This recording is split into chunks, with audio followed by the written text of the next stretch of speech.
সবাইকে শুভেচ্ছা জানাচ্ছি। আজকে আমি আমার আমার গুরুদেব শ্রী শ্রী ঠাকুর অনুকূল চন্দ্রের কথোপকথন থেকে পাঠ করে শোনাবো। এখানে একজন ঠাকুরকে প্রশ্ন করেছেন, ছেলেদের সহজাত প্রবৃত্তি কেমনে বোঝা যায়? উত্তরে শ্রী শ্রী ঠাকুর বলছেন, ছেলেপেলেদের ইনস্টিংক্ট মানে সহজাত প্রবৃত্তি বা প্রেরণা বোঝা কঠিন কিছু নয়। হেরিডিটি কনসিডার করতে হয়, মানে বংশানুক্রম। কনসিডার মানে এখানে অনুধাবন বলতেছেন উনি। কনসিডার করতে হয়, খেলাধুলার মধ্য দিয়ে লক্ষ্য রাখতে হয় কার কোন দিকে ঝোঁক দেখতে হয়।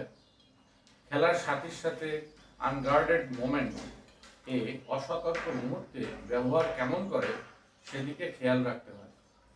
এসবের মধ্য দিয়ে ধরা যায়, আর সেই অনুযায়ী নার্চার দিতে হয়, স্টিমুলেট করতে হয়, অ্যাক্টিভ করতে হয়। আসলে মূলত এই কথার মধ্যে উনি বলতেছেন যে খেলাধুলার মধ্য দিয়ে যখন গার্জিয়ান অসতর্ক মুহূর্ত মানে আনগার্ডেড আনগার্ডেড মোমেন্ট বলতে বোঝাচ্ছে যে আশেপাশে ধরে নেওয়া হচ্ছে যে সেই বাচ্চা ধরে নিচ্ছে যে আশেপাশে কোনো লোক নেই, ধরেই নিচ্ছে যে আমার গার্জিয়ান নেই, কেউ নেই। সেই আনগার্ডেড মোমেন্ট, অভিভাবকদের তরফ থেকে আনগার্ডেড মোমেন্ট বলতেছেন, এর ভালো বাংলাটা হচ্ছে অসতর্ক মুহূর্ত। সে ওই অসতর্ক মুহূর্তে সে অবলীলায় স্বতঃস্ফূর্তভাবে কোন কাজ, কোন অঙ্গভঙ্গিটা করে ফেলছে সেই জিনিসটা হচ্ছে মুখ্য। তারপরে আবার উনি বলছেন, ছেলেপেলেরা কোন সময় পড়াশোনায় উইলিং থাক বা না থাক, প্র্যাকটিক্যাল অ্যাক্টিভিটি থাকলে মুহূর্তে তাদের মুড রেডি করে নেওয়া যায়। ছেলে যে পারে না এমন ভাব কিছুতেই ঢোকাতে নাই।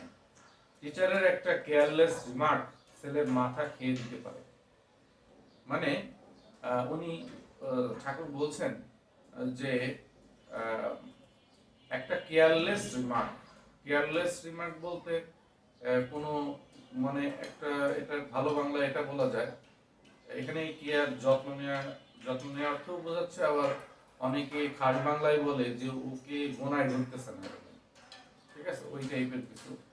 তাই এখানে উনি ভালো বাংলায় বলছেন কেয়ারলেস রিমার্ক, অসাবধান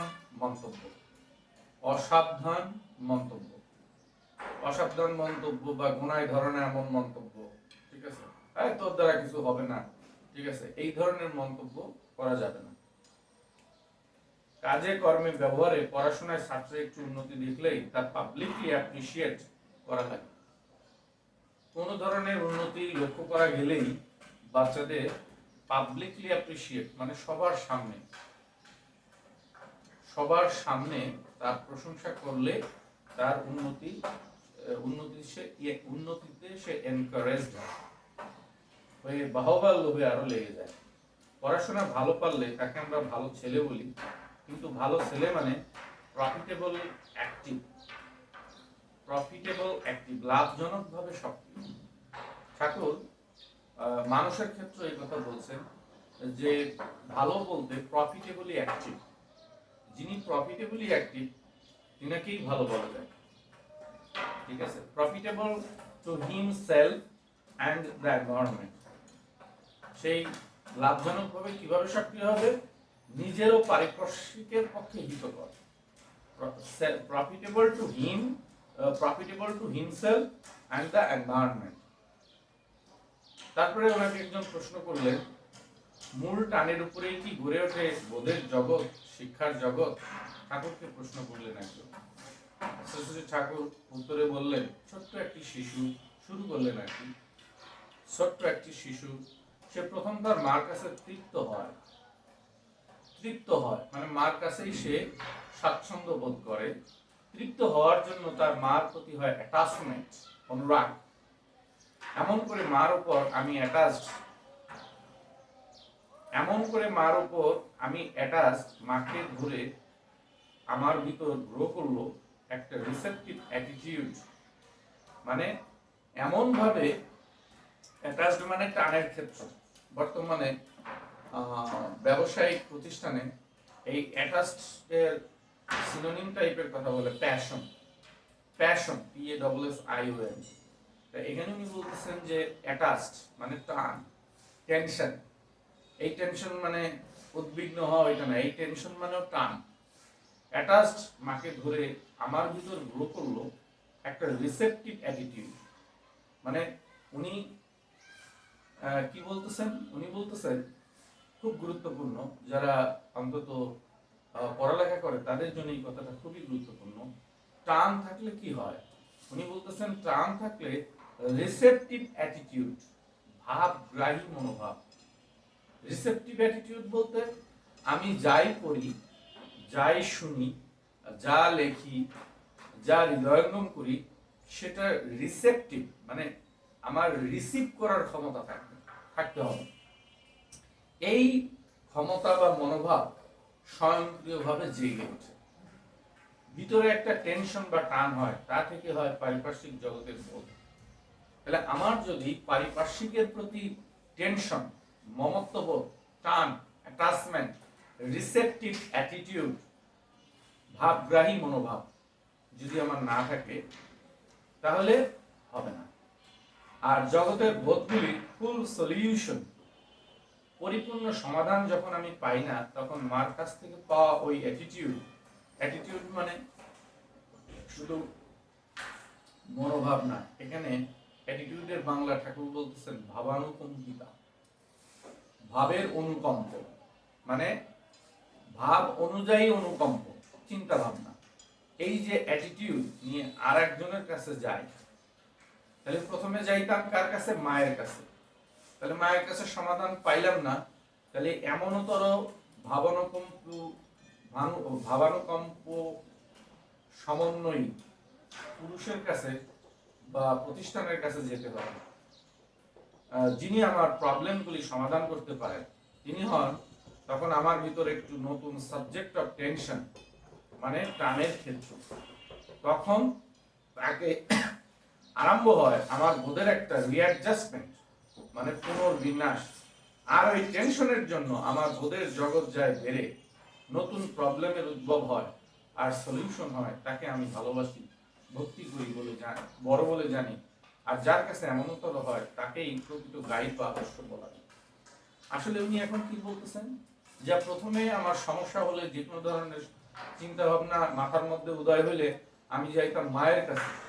এখন এমনতর সমাধান সমাধান জ্ঞানী, সমাধানযুক্ত জ্ঞানী সমাধান দিতে পারেন এমনতর লোকের কাছে আমি যাচ্ছি। ঠিক আছে, এই লোককেই বলতেছেন উনি গাইড বা আদর্শ, যেখানে সলিউশন হয়, নতুন নতুন প্রবলেম হয়। ঠিক আছে,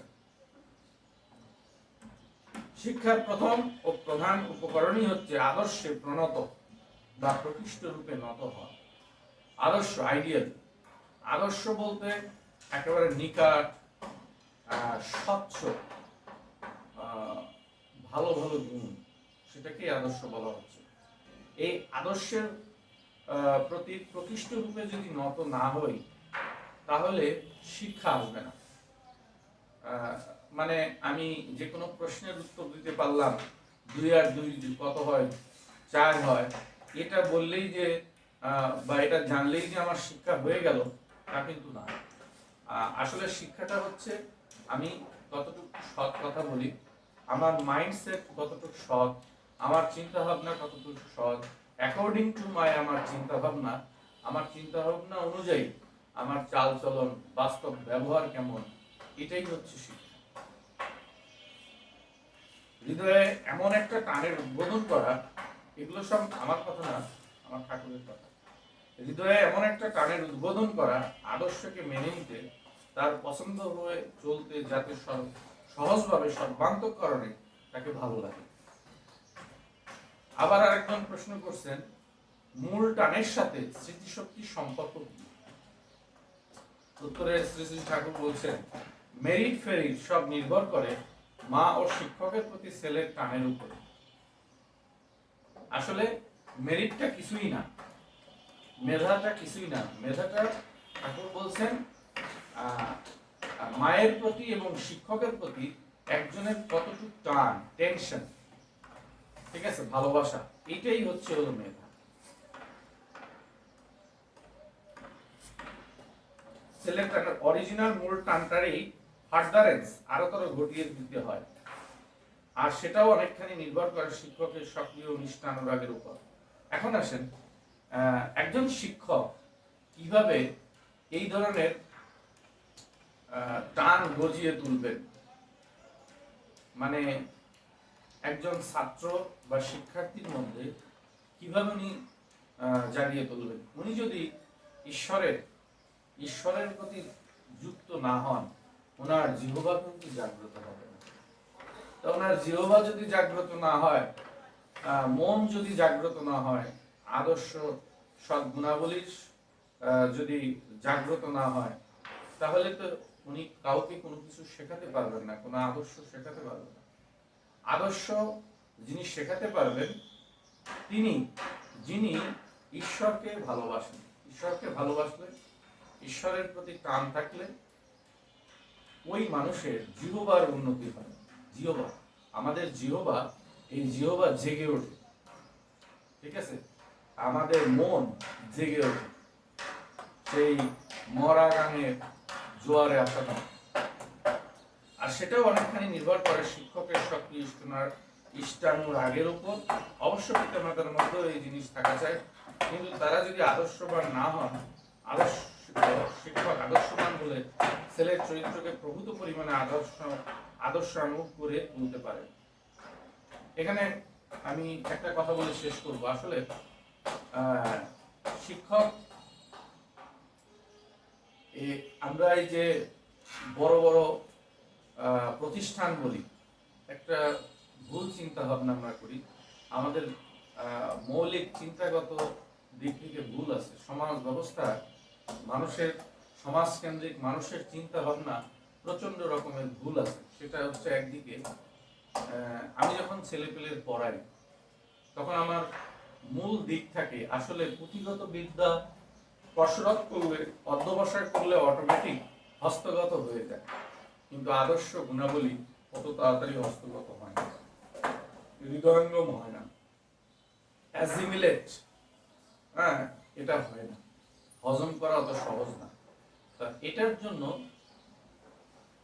সেই সঠিক চিন্তা করতে হবে। আমরা এই কাঠামোবদ্ধ, পরিকাঠামোগত ইনফ্রাস্ট্রাকচারকে প্রতিষ্ঠান মনে করি। আসলে ইনফ্রাস্ট্রাকচার বা বিল্ডিং কোনো প্রতিষ্ঠান না। প্রতিষ্ঠান হয় একজন আস্ত মানুষকে প্রতিষ্ঠান বলা। ঠিক আছে, আমি এই পর্যন্ত বলি, শেষ করছি। Thank you.